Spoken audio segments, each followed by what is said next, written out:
To truly understand someone, you must know the circumstances of their upbringing.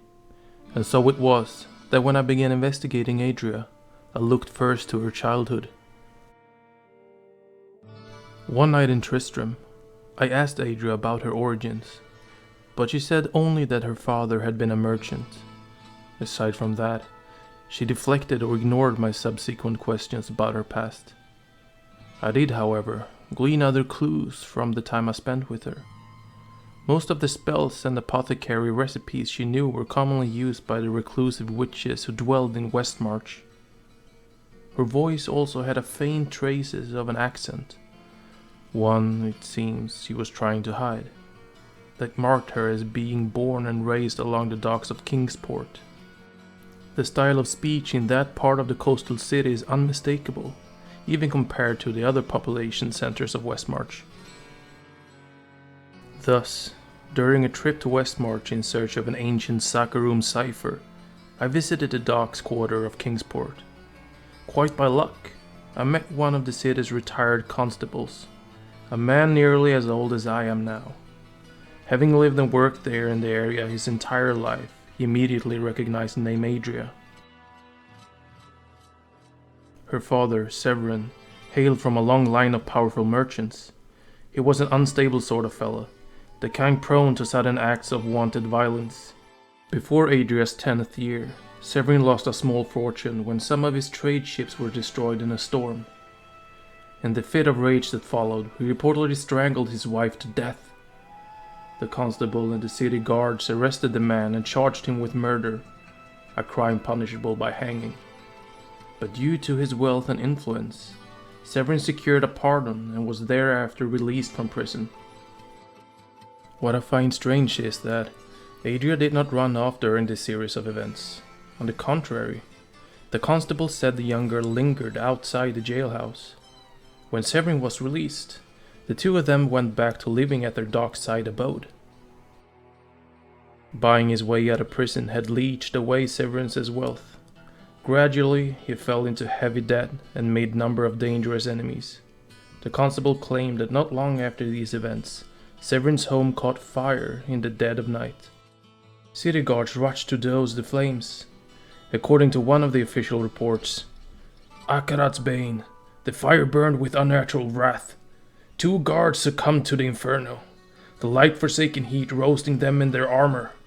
Water had no noticeable effect on the flames at first. It took a full day to extinguish the blaze.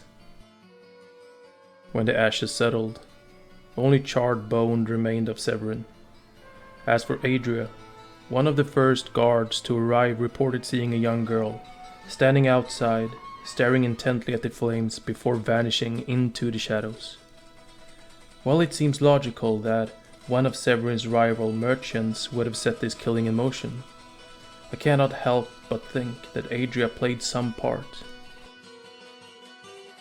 I know only bits and pieces concerning Adria's whereabouts and activities following this tragic event.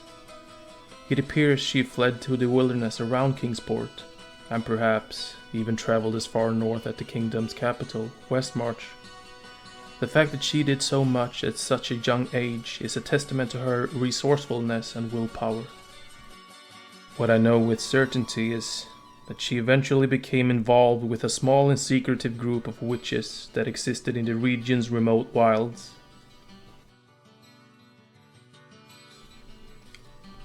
I remember this trip. Uncle Neville told me what we were doing there. He had me stay with an old friend of his while he went looking for the Saccharum cipher. Over the years, Adria became a powerful figure within the circle. My first real clue as to Adria's more recent activities came while investigating the Coven for its potential ties to the End of Days. I consider this group to be a remnant of the Triune, the ancient religion created by Diablo, Baal and Mephisto to turn the hearts of mankind to darkness. The violent events of the Sin War had shattered the Triune, splitting it into vestigial groups with no coherent leadership. In the centuries that followed, it languished in ignominy, scorned and ostracized by greater society. The Triune experienced a slight resurgence in the time we know of as the Dark Exile, but it quickly faded when the Horadrim imprisoned the primevals. It was not until my own lifetime that the cult rose to power again in the Western lands under the name of the Coven. By all accounts, it appears that 2 witches joined the plundering cult and poisoned its leaders. These Urspers then took control of the Coven, reforging it into a dangerous new order that practiced torture and demonic summoning. It is said that these witches were fueled by the belief that they were destined to become mortal heralds of the burning hells. I knew with certainty that one of the leaders was Magda, a malicious and fanatical individual unopposed to sacrificing her followers in order to achieve her goals. Tales of her cruelty and depravity were what had compelled me to research the Coven in the first place, but her partner's identity eluded me. I think at some point the remnants of the Triune shifted from Kyrgyzstan to the west as a way to begin anew. Under Magda, they crawled back to the east and laid claim to the deserts around Chaldeum.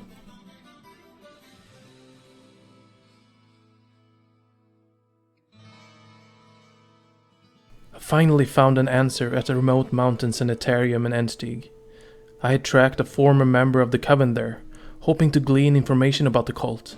The man was teetering at the edge of madness, and I believe he saw me as a means through which to confess his past transgressions. Scars covered the man's body, and his tongue had been cut out. Signs, I assumed, of the Coven's grotesque practices. When I gave him charcoal and parchment to write what he knew of the cult, he began violently scribbling on the walls of his cell until his fingers bled. Much of his rant was unintelligible, but among the writings I found this. Adria and Magda, 2 as 1, bound together as the lesser evils Duriel and Andariel are. They gave our lives meaning, and in return asked only for devotion. There was nothing we would not do for them, nothing they would not do for one another. It was from this and the cultist's other writings that I learned that Adria had taken over the Coven alongside Magda. To know that they had been so close was most distressing. Apparently, the 2 witches shared certain traits, speech patterns, and style of clothing among them. Despite this bond, the former cultist claimed that Leah's mother broke away from the Coven around the time of the darkening of Tristram. Her departure and unexpected and violent schism nearly tore the burgeoning cult apart. The event left Magda wrecked by jealousy and rage. Fueled by these dark emotions, she redoubled her efforts to contact the burning hells. I have suspicions that Belial, the Lord of Lies, or Asmodan, the Lord of Sin, answered her call, although clear evidence to support this theory remains elusive. My mother a part of a coven? It doesn't make any sense. Adria says she spent her life struggling to fight the powers of the burning hells. As for Adria, she'd washed away all signs of her association with the Coven by the time she came to Tristram.